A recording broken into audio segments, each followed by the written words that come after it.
Começar a segunda parte desse primeiro dia do encontro. A seção 5, doença de aorta torácica, tórax abdominal, aorta e ilíacas. Gostaria de convidar aqui o primeiro debatedor, o Dr. Jânio Rolim, da Regional Rio Grande do Norte, /PB, e Dr. Germano de Cássio Carneiro Melo, da Regional Paraíba, como debatedores. Iniciando, então, a primeira aula, quando indico prótese de prateleira ou customizada, Dr. João Pedro Carvalho, da Bahia. O senhor tem 10 minutos, doutor. Pronto. Boa tarde a todos. Mais uma vez, agradecer o convite da comissão organizadora.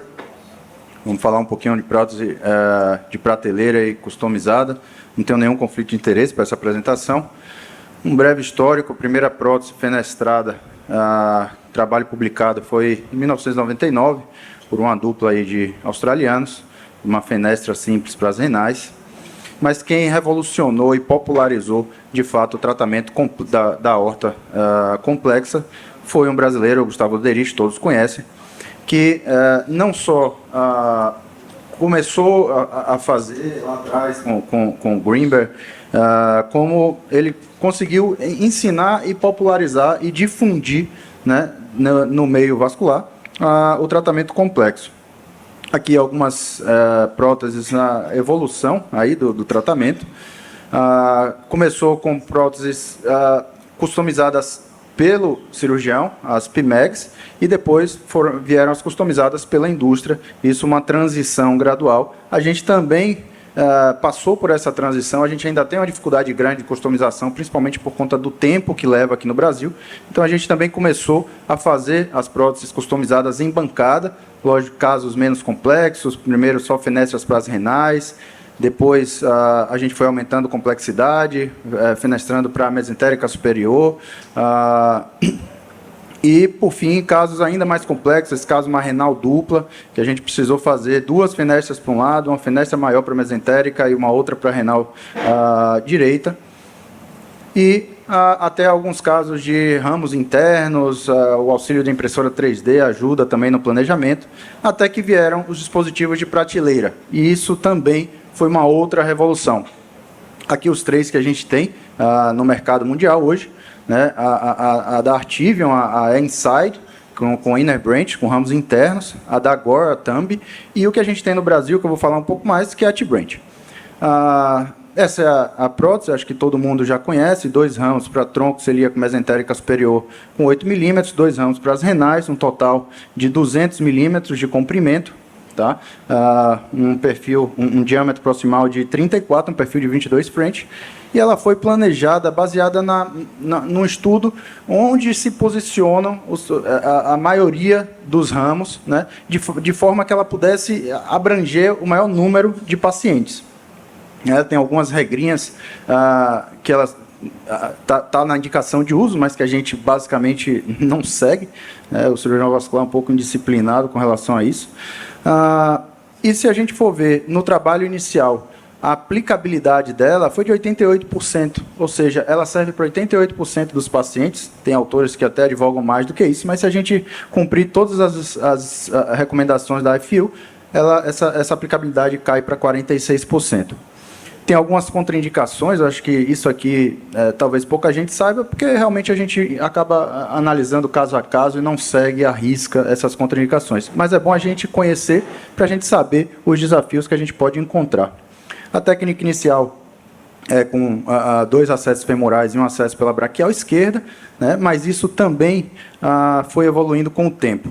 Aqui os primeiros trabalhos já com uma análise de médio e longo prazo, nesse estudo retrospectivo do Thilo Kobel, analisou 542 pacientes e envolveu emergências e casos eletivos, sucesso técnico elevado, 97%, uma mortalidade até um pouco elevada, né, mas ele envolveu também casos rotos de urgência e emergência. Tá? E uma taxa de isquemia medular também que assusta um pouco nesse trabalho, de 10%. A gente tem trabalhos hoje na literatura mostrando essas taxas aí em torno de 2%, e aqui uma paraplegia definitiva foi 4,1%. Então a gente já vai vendo os problemas que a gente vai tendo aí na utilização desses dispositivos. Essa meta-análise, envolvendo 7 estudos, também fez o mesmo tipo de análise, com sucesso técnico elevado, 92%, mortalidade já caiu aí para 5,8%, e uma taxa de isquemia medular que se mantém ali em 12%. Patência primária, a perviedade dos ramos viscerais de 98%, e como eu falei, a gente foi evoluindo na técnica, e hoje a gente já vem fazendo alguns casos de T-Branch totalmente por via femoral, sem precisar acessar os braços. A gente faz isso com bainhas defletíveis, e no sistema público a gente improvisa nossa bainha defletível com um sistema coaxial e um fio guia. Aqui alguns vídeos mostrando, eu vou passar só um pouco mais rapidamente, mas a gente vê aqui uma bainha mais calibrosa, 12, uma 9 por dentro, e depois passando aqui uma outra bainha 7, que é por onde a gente vai passar os stents. Aqui já o resultado final do tratamento, totalmente por via femoral. E algumas das limitações da prótese de prateleira, da T-Branch, na chegue aorta a gente tem que ter cuidado na manipulação, para a gente não embolizar trombo para os ramos viscerais. É uma possível complicação. O perfil ainda é também um pouco alto, né? Eles estão aí trabalhando na Europa já tem com 18, 20F, mas aqui para a gente só tem a 22. E nosso principal incômodo é com a elevada cobertura da aorta torácica, né? Aquele cuff proximal dela é muito longo. Então, para tratar, por exemplo, endolique tipo 1A, a gente tem que estender muito para cima, muito mais do que a gente queria, né? E para a gente comparar se vai usar uma prótese de prateleira ou uma prótese customizada, vamos pensar se a gente precisa de ramos ou de fenestras, né? Isso simplifica bastante a nossa tomada de decisão.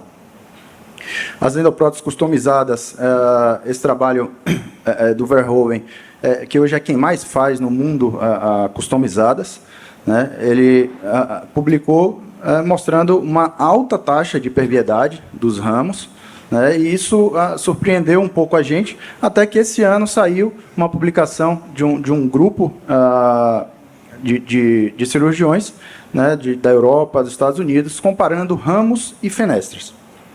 Então, eles analisaram especificamente ramos e fenestras, né, 3.700 ramos e 2.400 fenestras. A diferença não teve uma certa tendência para uma maior perviedade das fenestras, mas o que mais chamou a atenção foi especificamente quando a gente dividiu por ramos, as artérias renais parecem ir melhor com fenestra do que com ramos, enquanto que tronco celíaco e mesentérica superior não teve tanta diferença. Uma outra dúvida que a gente tem também é com relação ao stent. A gente vai usar stent balão expansível, auto-expansível. Começamos usando auto-expansível para todos os casos, depois a gente começou a usar mais o stent balão expansível, é uma evolução mais ou menos parecida ali com aquela da PMEG, com a Customize. E hoje a gente acaba usando mais os stents balão expansível nesses casos. Tá? Como conclusão, as artérias, a renal parece ir melhor com fenestra do que com ramos, e hoje os stents balão expansível são mais utilizados para esses casos. Então, quando a gente vai tomar a decisão de forma bem prática, primeiro vamos pensar se a gente quer ramo ou fenestra. A gente vai optar por ramo se a aorta for dilatada. A fenestra não vai bem a aorta dilatada, né? Se for tronco celíaco mesentérica superior, prefira ramo, é mais fácil de você trabalhar. Se os ramos forem mais caudal, também facilita bastante. Fenestra a gente vai usar quando a aorta for mais estreita, né? Nas renais, se possível, sempre fenestra. E se o ramo for em sentido cranial ou com um ângulo reto, ali com a parede da aorta, também a fenestra acaba indo melhor. Urgência ou eletiva, a gente não vai esperar numa urgência customizar uma prótese. Hoje no Brasil a gente ainda tem um tempo elevado, né, para customização. Então, nas urgências, a gente ou vai customizar na bancada ou vai usar prótese de prateleira. Endoliques proximais a gente tende também a ou customizar em bancada ou usar ou a customizada mesmo, pela menor cobertura da aorta. Então, alguns pontos-chave antes de mostrar alguns casos. Primeiro, a seleção dos pacientes. Tá? Não tem receita de bolo aqui, mais uma vez. A gente precisa selecionar corretamente, né, o que a gente vai usar. No intraoperatório, evitar tempo prolongado de isquemia de membros, tentando cateterizar. De preferência, deixa o ramo contralateral para depois, tá, da bifurcada embaixo, para você manter um acesso ao saco aneurismático. evita a manipulação excessiva com catéter para não embolizar e evita usar grande volume de contraste e radiação. Se o procedimento estiver demorando muito, você está com uma prótese 22 French na femoral, deixa o ramo aberto, deixa a fenestra aberta, volta outro dia, equipe descansada, repensa outras estratégias, não tem problema nenhum nisso, né? Não é demérito nenhum. E mantenha sempre uma boa comunicação com a equipe de anestesia, UTI e enfermagem. Que em alguns casos, só para ilustrar, uma prótese customizada, uma paciente que tinha uma aorta estreita, algumas degenerações saculares, a gente não precisava estender tanto para cima, né? Então, fizemos uma customização aqui para as duas renais. Tá? Aqui o resultado final, a mesentérica ficou aqui no free flow. Vou passar aqui é um outro caso com 3 fenestras agora. Vou mostrar alguns casos um pouco mais complexos que a gente fez, só para finalizar. Quando a gente acaba dominando a técnica de customizar em bancada, a gente consegue unir, né, os dois mundos. Então, aqui foi um caso de um paciente que a gente tinha planejado uma customizada com 4 fenestras, e nesse meio tempo ele ocluiu uma renal. A gente aí recebeu a prótese e ele não tinha mais um rim, né? Então, a gente acabou abrindo a prótese e suturando um pericárdio bovino em uma das fenestras, né? Então, a gente desencapa a prótese, aqui já o pericárdio suturado na renal, tá? E passa aqui algumas coisas do intraoperatório. Vê que a renal esquerda está aqui, a renal direita ela não existe mais. E aqui o resultado final. Né? Tem um vazamento aqui, tipo 2, a gente vem seguindo esse paciente.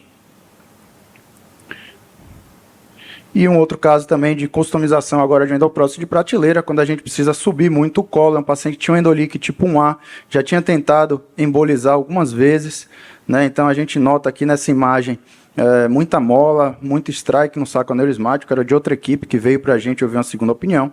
Foi oferecido para ele uma chaminé, ele recusou, por isso veio para a gente, e a gente acabou indicando, era um paciente que tinha dor, um crescimento rápido do saco, e a gente usou uma técnica já descrita também por um brasileiro aqui, dava para ver no ultrassom o endolique dele, e a gente acabou optando por usar a T-Branch, a prótese de prateleira, pelo tempo, não esperar a customização, mas como a gente não queria cobrir tanto a aorta torácica, a gente acabou fazendo umas fenestras na parede posterior, só para manter a perviedade das lombares nesse caso.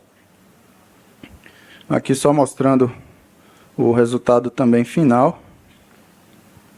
Passar um pouquinho mais rápido, é o último caso.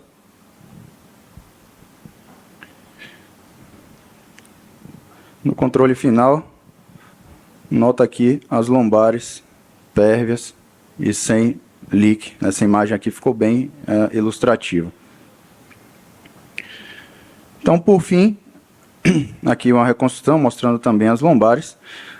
Os dispositivos de prateleira e os customizados têm um papel importante e são complementares no reparo endovascular da aorta. A T-Branch trouxe uma grande contribuição para a evolução e melhores resultados no tratamento aqui no Brasil. A gente ainda tem uma limitação de tempo para customizada e esperamos uma maior disponibilidade e popularização, tanto dos dispositivos customizados quanto os de prateleira, principalmente para os nossos pacientes do SUS, que ainda tem pouco disponível. Obrigado.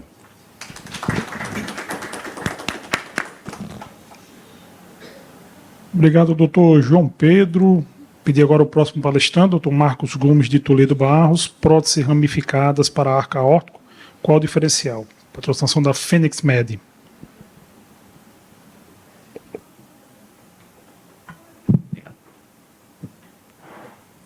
Obrigado, boa tarde a todos, obrigado aí pelo convite, pela organização.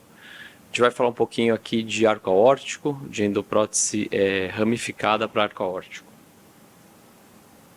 O que a gente sabe? A gente sabe que quando a gente vai fazer um TEVAR, ou seja, uma endoprótese de aorta, se a gente precisar, a gente precisa de um colo proximal entre 15 e 25 milímetros para a gente ter um selamento adequado. Quando a gente vai olhar os casos de TEVAR, a gente tem entre 25% e 40% que a gente não vai ter esse colo adequado para a subclave esquerda, né? Então a gente vai precisar invadir a zona 2, que é a zona da subclave esquerda, para a gente ter um colo proximal adequado e conseguir fazer esse selamento. Antigamente, como a gente fazia, a gente invadia, ocluía a subclávia e pronto, não se pensava muito no que ia acontecer depois. A gente foi vendo com o passar do tempo que a oclusão de subclávia não era tão... que causava problemas, né? Principalmente aqui AVC, tem um alto índice aí de AVC, pode causar isquemia do membro, então pode causar claudicação do membro e até isquemia do membro superior esquerdo, e também está relacionada com isquemia medular.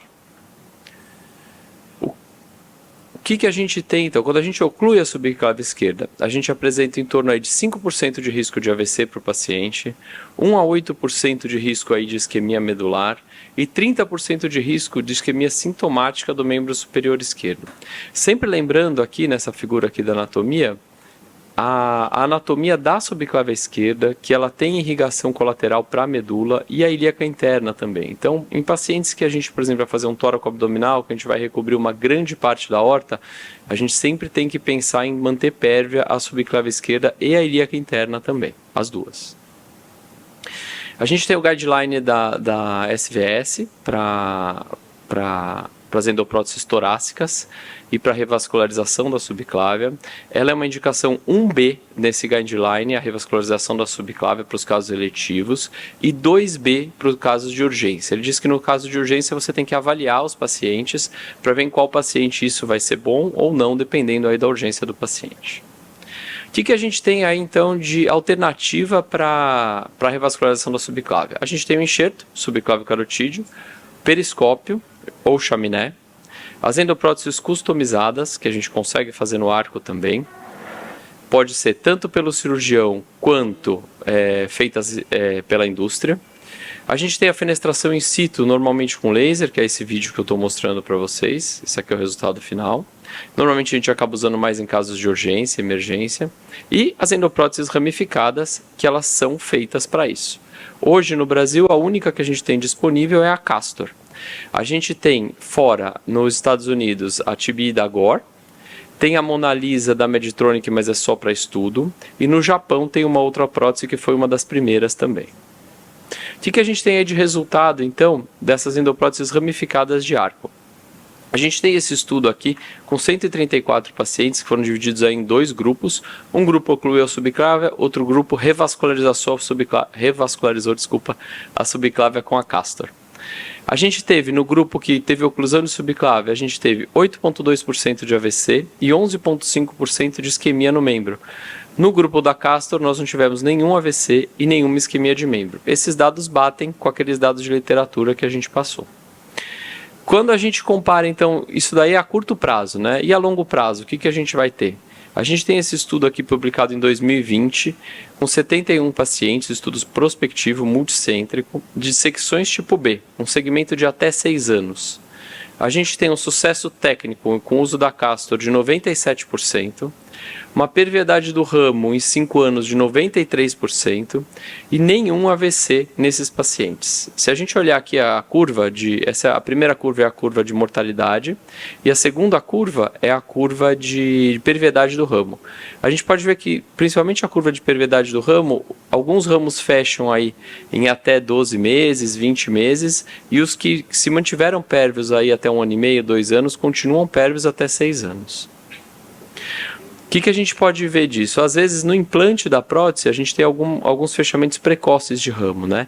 Então no implante da prótese você tem que sempre observar se esse ramo não está torcido, se não ficou alguma estenose. Às vezes você precisa pôr um stent adicional ali, tá? Então isso a gente precisa sempre ficar de olho. A gente tem essa revisão sistemática que foi publicada esse ano, em agosto, com 14 estudos, incluindo 727 pacientes, ou seja, um N grande, diferente daqueles outros estudos que eu mostrei. Desses 14 estudos, 10 eram da Castor. O que a gente pode ver aqui? Sucesso técnico total em torno aí de 95%. Se vocês observarem esse segundo estudo que a gente tem, Inoue, é daquela primeira prótese japonesa que eu falei, ele tem os piores resultados, vocês vão ver na sequência. Essa prótese parece que foi evoluindo, hoje em dia tem resultados melhores também, mas acaba puxando o nosso resultado um pouquinho para baixo. De mortalidade em 30 dias, a gente tem 0,14, ou seja, muito pouco. AVC em 30 dias, 0,45, ou seja, bem diferente da literatura quando a gente fecha a subclávia, que vai ter em torno de 5% de AVC.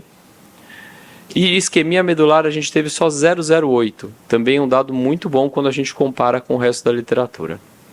Além disso, essa revisão sistemática conseguiu ver uma patência do ramo de 99%, aí o tempo variou conforme o estudo, então tinha estudo que acompanhava só 30 dias, estudo com 1 ano, estudo com 5 anos, então esse era o tempo que os estudos acompanhavam. Endolique em 30 dias, 5,3%, desses endoliques normalmente metade são endoliques 1A, e metade endolique 1B do ramo, normalmente é assim que divide, e metade desses endoliques acaba fechando em mais ou menos aí depois desses 30 dias aí. Eu vou mostrar aqui rapidamente 2 casinhos para vocês. Esse primeiro caso é um dos primeiros casos que a gente fez, um paciente aí masculino de 46 anos, hipertenso, tabagista, entrou com uma dor torácica típica. Ele tinha aqui essa tomografia com uma dissecção tipo B. Se vocês virem, a reentrada está bem pertinho aí da subclávia e o hematoma está englobando a artéria subclávia esquerda, tá? Vai dissecado até lá embaixo, até as ilíacas. A gente optou por um implante de endoprótese Castor, então eu vou passar um pouquinho aqui do passo a passo para vocês, como é que ele é feito. 2 acessos femorais, pode ser por dissecção ou percutâneo, normalmente a gente faz percutâneo, é 24 French, mas é possível fazer percutâneo, e um acesso braquial. Você faz um varal pela braquial, é um catéterzinho que você passa por esse fio, um catéter que vem na prótese, e puxa ele pela braquial. Quem costumava fazer a FX é muito parecido com aquele catéter do ramo contralateral da FX, tá? Você posiciona a prótese, você tem que sempre tomar bastante cuidado na hora que você está subindo a prótese para esses fios não cruzarem, para não fazer o twist dos fios. Às vezes faz, principalmente em dissecção, você tem que voltar a prótese, tirar esse twist, subir ela de novo, para você deixar o seu ramo bem locado. E aí, na hora da liberação, você tem que fazer a liberação. A hora que você vai liberar a prótese, o seu colega, o seu auxiliar, tem que estar tracionando o ramo lá em cima. Isso vai garantir que a prótese fique no lugar certo, paradinha lá em cima. Então, tem que ter uma tração desse ramo também na hora que está liberando. Aí, liberou a prótese, é só continuar puxando, libera o estente do ramo. Esse aqui é o resultado final desse caso. Uma exclusão aí da dissecção e da reentrada.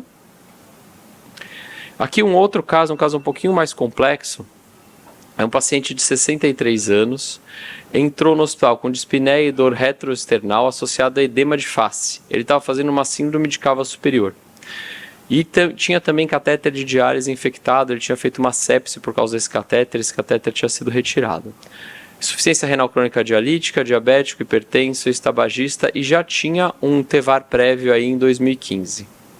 Essa tomografia aqui dele de entrada, se vocês olharem, ele tem um endolique 1A, essa endoprótese prévia dele já estava cobrindo a subclávia e o free flow estava na carótida esquerda. Esse endolique estava praticamente na aorta ascendente ali, tinha hematoma quase na aorta ascendente.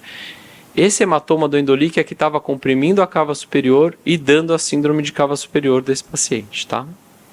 Esse é um caso bem mais complexo. A gente discutiu o caso com a cirurgia cardíaca. A cirurgia cardíaca não quis abordar o paciente por causa da infecção vigente de corrente sanguínea, por causa do catéter. Então nós optamos por um tratamento aí alternativo.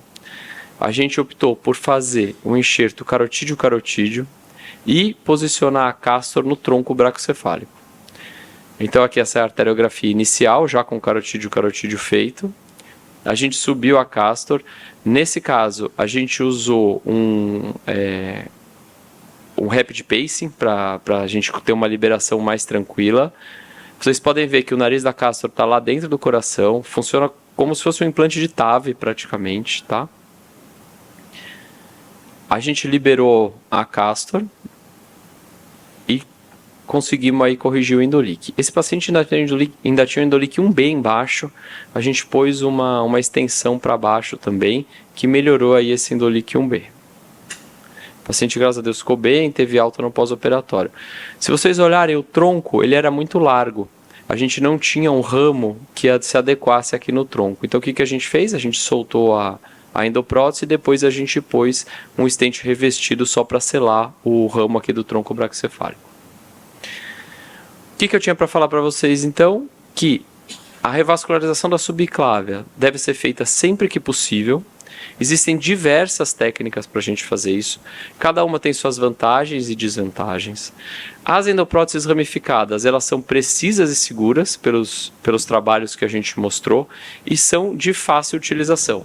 Diferente, por exemplo, de endoprótese customizada, que existe um treinamento muito grande, essas endopróteses ramificadas, o treino já não é assim, a curva de aprendizado não é uma curva tão grande assim.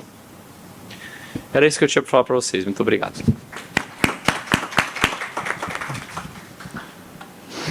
Agradecer ao Dr. Marcos Gomes. Vamos pedir para o terceiro palestrante, Dr. Paulo Gonçalves de Oliveira Júnior, prótese dedicada para bifurcação de ilíaca.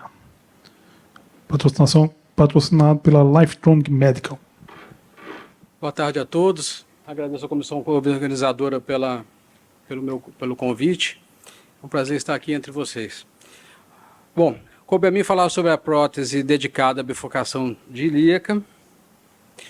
Sabemos que os aneurismas isolados de ilíacas comuns são raros, né? E respondem a menos de 2% dos casos de aneurismas arteriais. Porém, quando associados aos aneurismas de aorta abdominal, eles chegam a 25% dos casos. Sabemos também que as patas de elefante estão em desuso devido à alta incidência de endolíquido tipo 2 com a progressão da doença e devem ser evitadas, né? O tratamento do aneurisma de ilíaca é eminentemente cirúrgico, né? E ele tem indicação com 3 centímetros ou mais de diâmetro, né? Associa-se a mortalidade entre 7% e 11% nos procedimentos eletivos convencionais e até 70% de incidência em procedimentos de urgência, né? Quantas vezes a gente já foi chamado para operar um aneurisma de aorta roto e quando abrimos o paciente, na verdade, era um aneurisma de ilíaca que tinha rompido. Então, por que preservar a ilíaca interna? Schroeffer diz que a questão de preservar ou sacrificar a artéria ilíaca interna é fundamental para uma diminuição de complicações. Então, veja bem, não é que seja obrigatório se preservar a ilíaca interna, mas se tem que ter em mente expectativa de vida do paciente, potenciais complicações e a situação clínica do paciente, principalmente. Então, num caso eletivo em que a anatomia permita e as condições clínicas permitam, óbvio que nós vamos optar pela revascularização da ilíaca interna. Já naqueles pacientes de urgência e que as condições clínicas não são adequadas, a gente pode partir para uma oclusão de ilíaca interna, né? Então a gente sabe o seguinte, que existem complicações de claudicação de glúteos que variam de 15% a 55% em caso de obstruções de ilíacas bilaterais, né? Então, praticamente metade dos pacientes que se vai ocluir 2 ilíacas, eles vão ter claudicação de glúteo e pode evoluir inclusive com a necrose de glúteo, que é uma situação muito triste, né? Muito complicada, né? A disfunção erétil, né, na população masculina, né, obviamente, isso gera uma situação que precisa de ser avaliada com cuidado. Então, hoje temos muitos pacientes que, principalmente depois do desenvolvimento aí do Viagra da vida, tem uma função sexual que deve ser preservada. É importante se preservar isso, né? A isquemia de cólon é rara e incide então de 2% a 3%, e a isquemia medular mais rara ainda. Porém, como disse o colega que me antecedeu, a gente tem que ficar bastante preocupado com a preservação das ilíacas internas, principalmente naqueles doentes que têm doença tóraco-abdominal, onde nós vamos preservar as ilíacas internas também no intuito de evitar amanhã, quando formos tratar essa aorta torácica ou essa aorta tóraco-abdominal, né, evitar a paraplegia. Então, assim como a gente tem que preservar a subclave esquerda, nós temos que preservar também as ilíacas internas. Pelo menos uma, né, se não for possível preservar as 2. Bom, em termos de recomendações, nós temos que a Sociedade Americana de Cirurgia Vascular, ela recomenda que o fluxo sanguíneo seja preservado no mínimo para uma das artérias hipogástricas, né, durante o tratamento do aneurisma de aorta abdominal concomitante com o aneurisma de ilíaca, né? As diretrizes clínicas da SVS, né, para o aneurisma de aorta, com envolvimento de doença aneurismática de ilíaca durante o tratamento de EVAR, tem uma recomendação de nível 1A para preservar fluxo em artéria ilíaca interna, né? E devemos utilizar endopróteses aprovadas pelo FDA, né? Pelo menos para uma ilíaca interna nesses casos, também nível 1A de evidência. A Sociedade Europeia de Cirurgia Vascular corrobora com essa mesma afirmação, dizendo que temos que preservar o fluxo para pelo menos uma hipogástrica. Bom, as próteses que nós temos dedicadas à bifurcação de ilíaca interna, basicamente, né, as importadas, nós temos a IBA da GOR, da Cook, Zebis, a Jotec, e temos também a Nacional da Nano, né?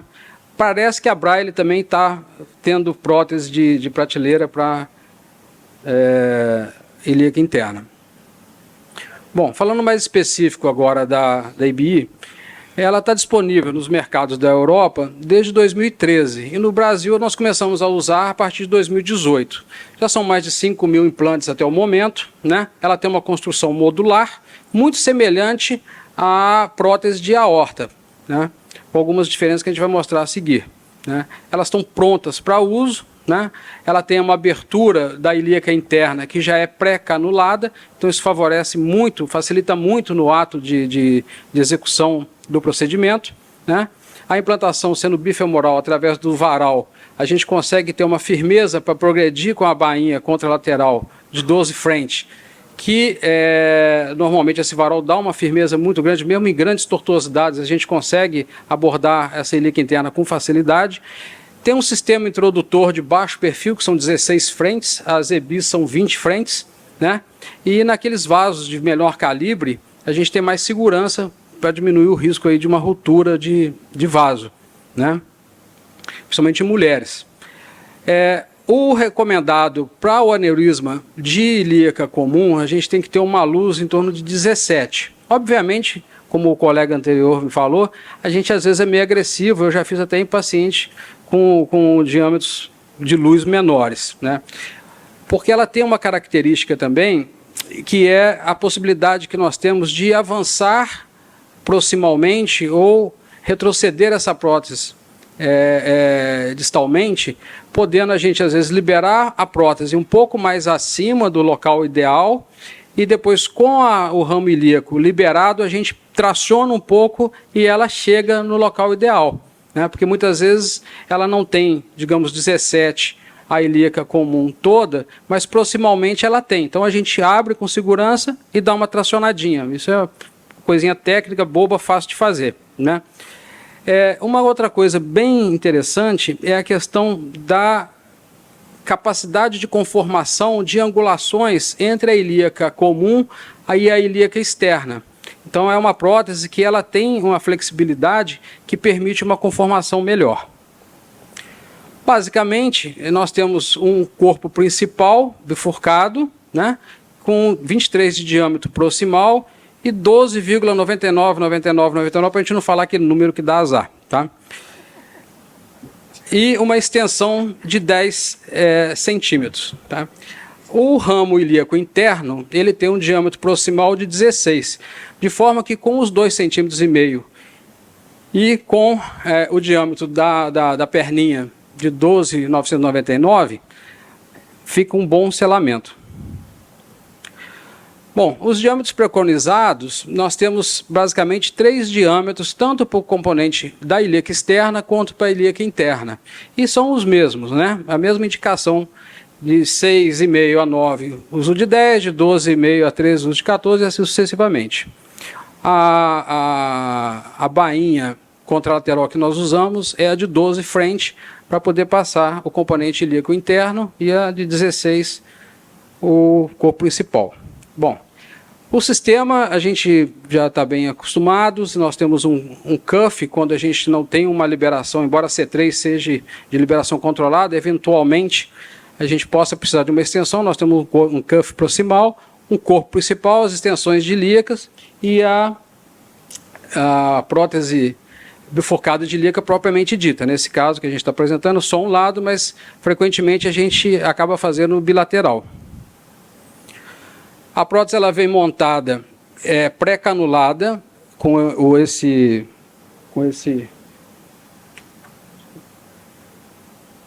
catéterzinho por onde a gente vai passar o fio do varal. E o Landerquist a gente passa pelo corpo principal. Vamos fazer a liberação da perninha contralateral, entrar com a bainha dentro da perninha da ilíaca interna e a seguir cateterizar a ilíaca interna e liberar a extensão, retirar o fio guia então e balonar, tá? E depois libera o resto da prótese. Se for fazer bilateral, a gente faz um lado e depois faz o outro. E depois entra com o corpo principal. Bom, esse trabalho foi o trabalho que foi apresentado na Sociedade Americana de Vascular quando da época de aprovação do FDA, né, 2012, se não me engano. E mesmo naquela época a gente vê que tinha já assim, um sucesso técnico de 88%, uma patência de ilíaca externa e ilíaca interna em torno de 90%, com 0 de claudicação de glúteo e 0 de disfunção sexual. O procedimento em si, a gente vendo aqui como que as coisas evoluem, né? Então você tem um tempo de cirurgia de 233 minutos, que vai dar quase 4 horas, né? Hoje, dificilmente a gente passa aí de 2 horas, 2 horas e meia, para fazer bilateral. O unilateral a gente faz aí em menos de 2 horas, com certeza. Também interessante é a questão do contraste, né? E é uma coisa que a gente sempre se policiou para tentar evitar volumes grandes de contraste, mas quando tive uma limitação agora da guerra da Ucrânia, que começou a faltar contraste no centro cirúrgico, que começou a ficar mais restrito ainda, a gente passou a ver que uma diluição grande do contraste, a gente consegue imagem e faz o procedimento com segurança. Então hoje a gente consegue fazer às vezes um aneurisma de aorta com uma IBA de ilíaca interna, aí com 30, 40 ml de contraste. Dilui o contraste 2 ml com 8 de soro e dá para fazer uma imagem adequada e operar com segurança.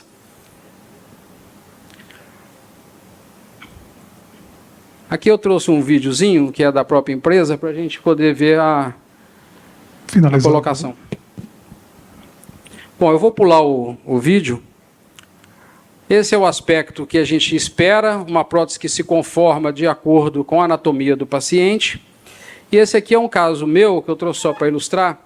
É um paciente com síndrome de IBC com 5 aneurismas. Um aneurisma de aorta de 6 centímetros, um aneurisma de ilíaca comum bilateral de 4,5 e de 5 centímetros, um aneurisma de ilíaca interna direita de 6 centímetros e um aneurisma 1, 2, 3, 4... e um aneurisma da ilíaca interna menor. Da esquerda tinha 3 centímetros, parece. Nesse caso, era um paciente jovem, de 65 anos, que tinha a preocupação da questão de disfunção erétil. Como o aneurisma da ilíaca interna direita era muito grande, eu optei por botar um ramo para glútea e embolizar o saco aneurismático. Do lado esquerdo, eu fiz o primeiro sanduíche EMBA do Brasil, parece que um dos primeiros do mundo, que eu ramifiquei a IBA colocando um ramo para a glútea superior e um ramo para a pudenda interna. Vou mostrar uma outra imagem que vai dar para ver melhor. Então a gente tem aqui. Bom, acho que deve estar dando para ver, mas a gente tem 3 ramos pérvios, né? Não está aparecendo aqui, mas temos o fio guia na ilíaca externa, esse primeiro ramo que a gente vê com a endoprótese, a pudenda interna e o outro para a glútea superior. Segundo o paciente, a potência sexual continuou favorável, está bem feliz. Muito obrigado.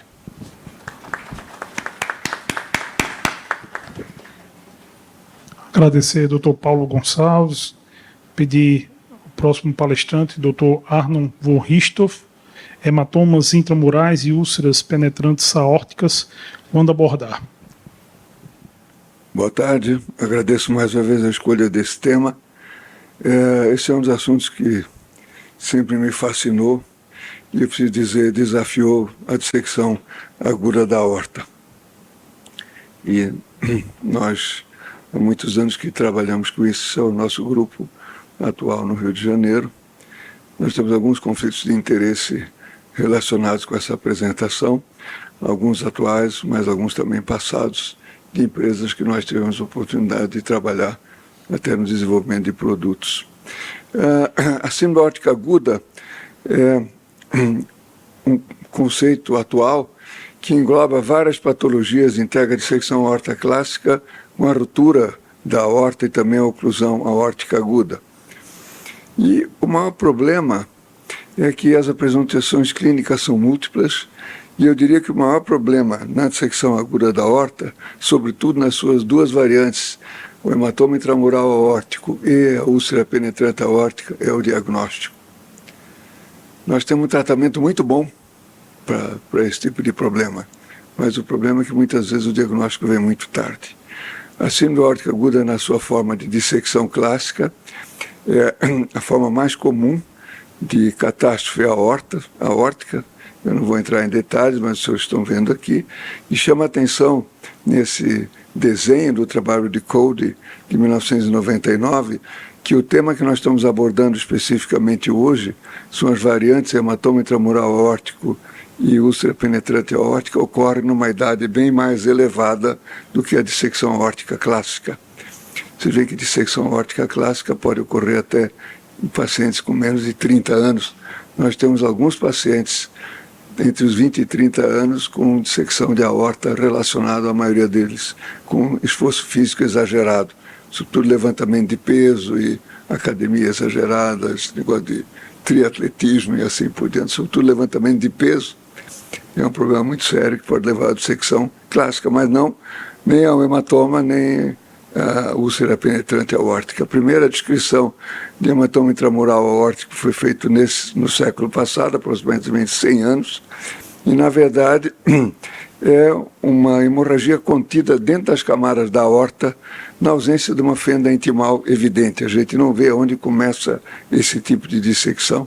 E isso aí se deve a uma ruptura do vaso vasorum, que segue-se um infarto da parede aórtica, que enfraquece e eventualmente pode romper, resultando inclusive numa dissecção aórtica clássica, mas, curiosamente, o hematoma intramural também pode sofrer resolução espontânea, havendo como se fosse uma cura da aorta. Já a úlcera penetrante aórtica, ela na verdade ocorre numa idade ainda um pouquinho mais velha, e na verdade é uma ruptura de uma ulceração focal de uma placa arteriosclerótica, como os senhores estão vendo aí.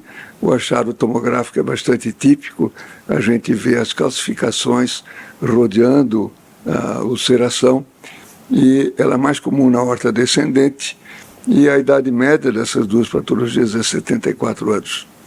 Então são situações de emergência com alto risco de morte.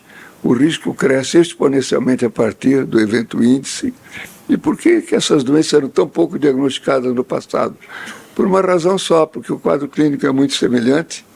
A arteriografia mostra muito mal esse tipo de dissecção no estudo angiográfico, e, na verdade, o que mostra o melhor resultado é a tomografia, como nós estamos vendo aí, e também o ectotransesofágico. Mas isso não é tão fácil de ser feito na emergência, né? Então, os métodos de diagnóstico de imagem que vão nos dar informações importantes são o ectotransesofágico, mas, sobretudo, a angiotomografia, que os senhores veem aí vários casos da nossa experiência pessoal demonstrados com esse tipo de imagem. Então, a chave do diagnóstico do hematoma intramural é a presença de sangue dentro da parede aórtica, na ausência de uma fenda ou comunicação com o lúmen. É muito importante que nós façamos um estudo de imagem que seja feito. Todo paciente de dissecção tem que fazer um estudo sem contraste, um estudo com contraste em fase arterial e um estudo com contraste em fase venosa, para que a gente possa realmente fazer esse diagnóstico diferencial. Já na úlcera penetrante aórtica, também a angiotomografia é a ferramenta mais valiosa, que os senhores veem exatamente essas 3 fases, e o que a gente vê é uma presença de uma bolsa de contraste, aparentemente fora da parede da aorta, e a aorta adjacente é degenerada e calcificada.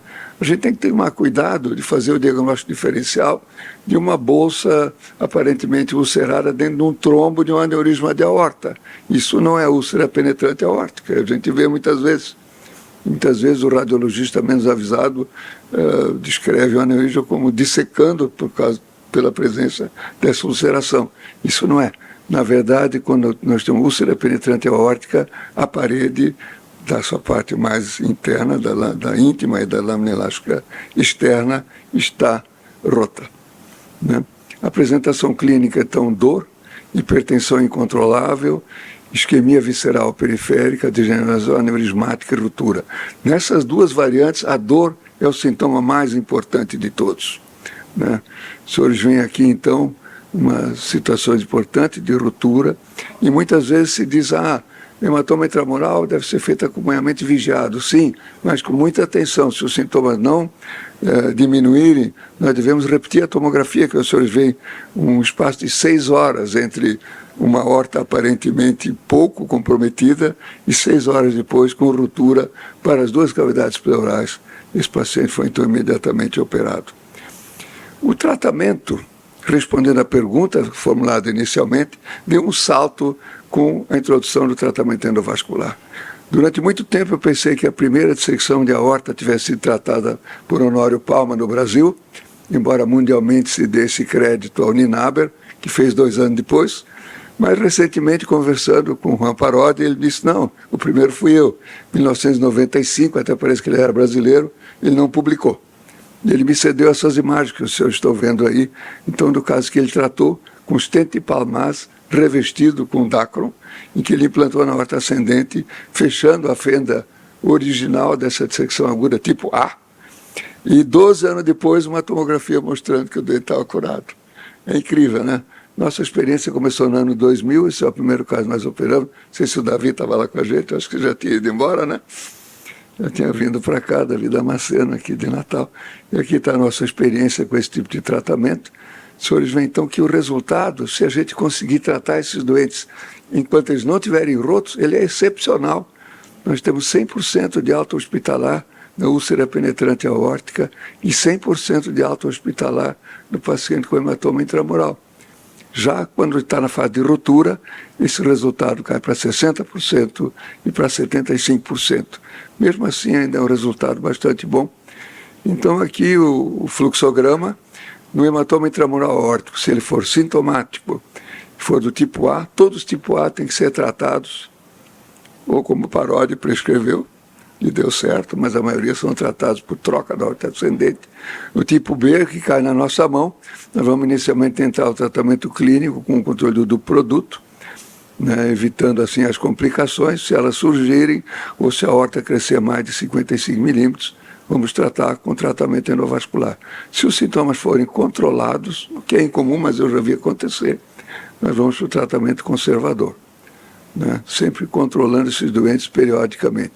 Já a úlcera penetrante aórtica, então, se ela for assintomática, um achado acidental, fazer uma avaliação anatômica, na grande maioria dos doentes será tratado também conservadoramente. Eu tenho doentes com úlcera penetrante aórtica múltiplas, um tinha 12 ulceraçõezinhas pequenas, que eu nunca fiz nada. Ele acabou não tratando. Mas se ele for sintomático, apesar do controle do duplo fluoduto, na maioria das vezes os doentes sintomáticos vão evoluir mal. Então o tratamento cirúrgico é o mais indicado. E o tratamento, o diagnóstico então deve ser firmado pelo uso de métodos de imagem, e não tem a menor dúvida que o tratamento endovascular é o método de escolha, hoje em dia perfeitamente estabelecido, com vários diferentes materiais. De uma forma geral, não é um tratamento de grande complexidade. Nós não temos nenhum caso de paraplegia nesse tipo de caso, em grande parte pela preservação da subclávia em todos os doentes. Eu sou muito chato desde o começo com isso. E da hipogástrica. Cadê o nosso amigo Paulo Gonçalves aí? Então essas artérias têm que ser preservadas e tratar, de preferência, a menor extensão possível do segmento aórtico comprometido. Muito obrigado. Eu quero um aplauso porque eu fiquei no horário. Coisa rara comigo.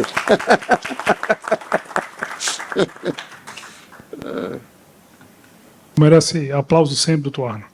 Então, eu gostaria aqui de, por critério de antiguidade, falar para, por favor, doutor Jânio, suas considerações.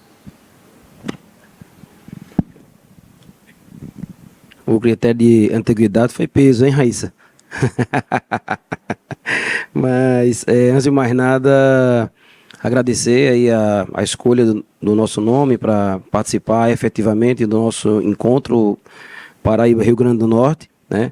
Eu, inclusive, brinquei ali com Gutenberg, né? Eu acho que o encontro Paraíba-Rio Grande do Norte reflete bem o que eu sou, né? Então, eu sou exatamente das duas regionais, né? E aí, com certeza, é um prazer estar aqui e participar efetivamente desse congresso.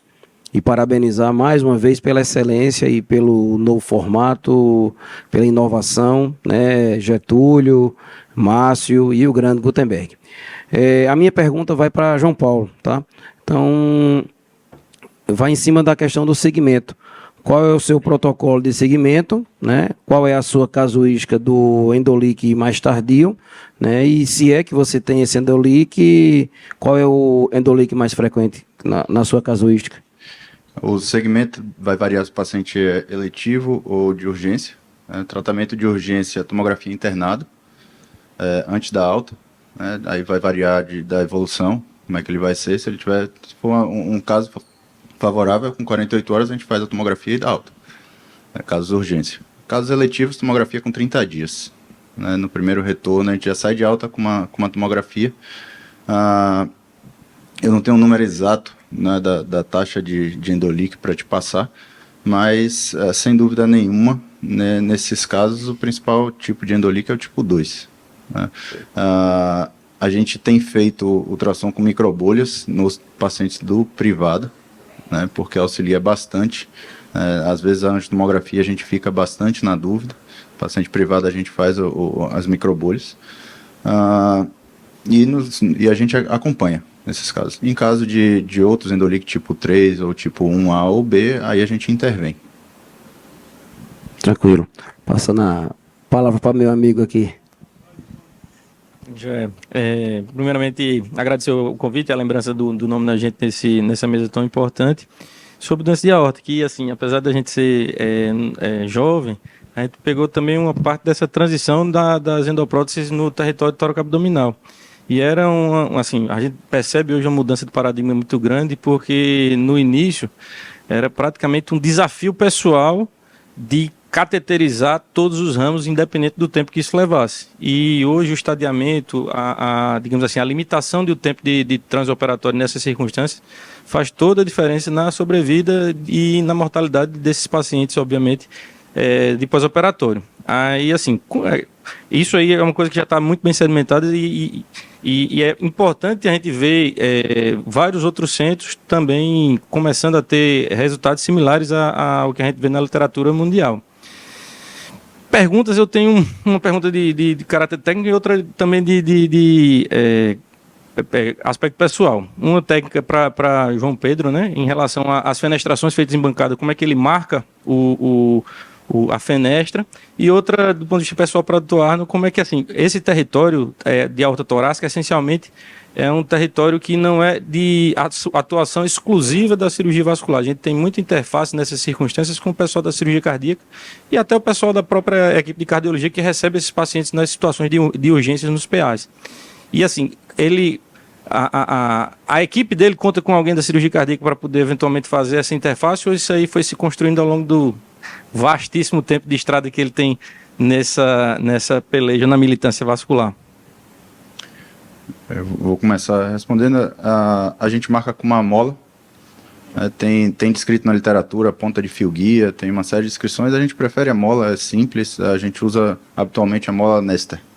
Tira lá os pelinhos dela, com uma pinça mesmo, e sutura ela, né, com um prolenezinho, prolene 6 ou 5, aí vai do gosto de cada um. Doutor Arno.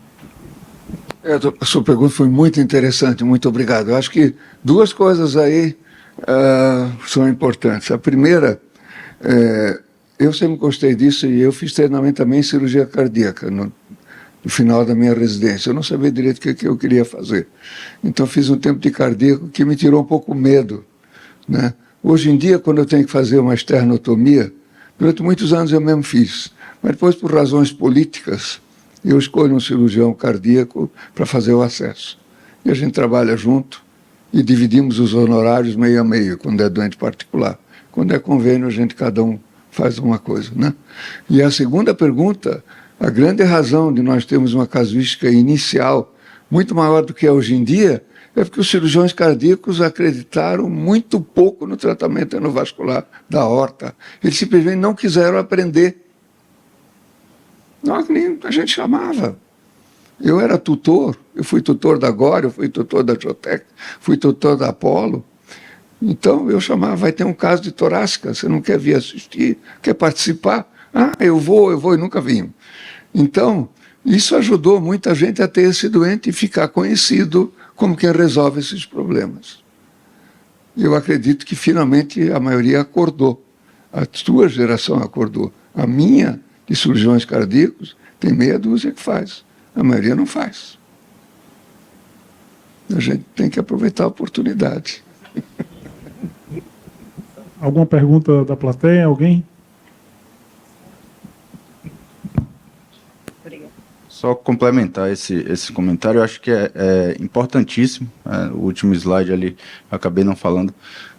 Nos dois, tanto sistema público quanto privado, a gente tem uma equipe de cirurgião cardíaco alinhada, que a gente habitualmente discute praticamente todos os casos, exceto quando é infrarrenal, mas todos os casos de aorta torácica são discutidos para alinhar melhor a proposta realmente.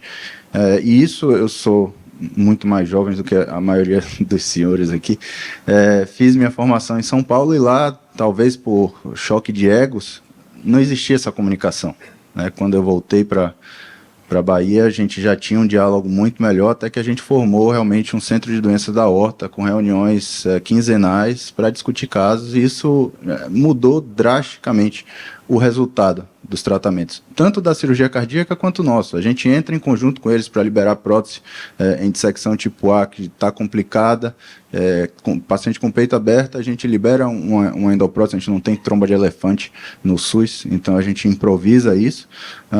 E nos casos nossos também, a gente às vezes precisa fazer um debranching da aorta ascendente para melhorar ali a nossa zona de ancoragem no arco aórtico. Acho que é essencial esse diálogo, a gente precisa trabalhar junto com o cirurgião cardíaco, né, e as outras especialidades clínicas também, aí é um pouco mais difícil. Bem, última pergunta, alguém? Então, gostaria de finalizar essa sessão de aorta, agradecendo imensamente aos palestrantes, às suas empresas patrocinadoras, aos nossos debatedores, e convidando os palestrantes a tirar a foto aqui na frente. Muito obrigado.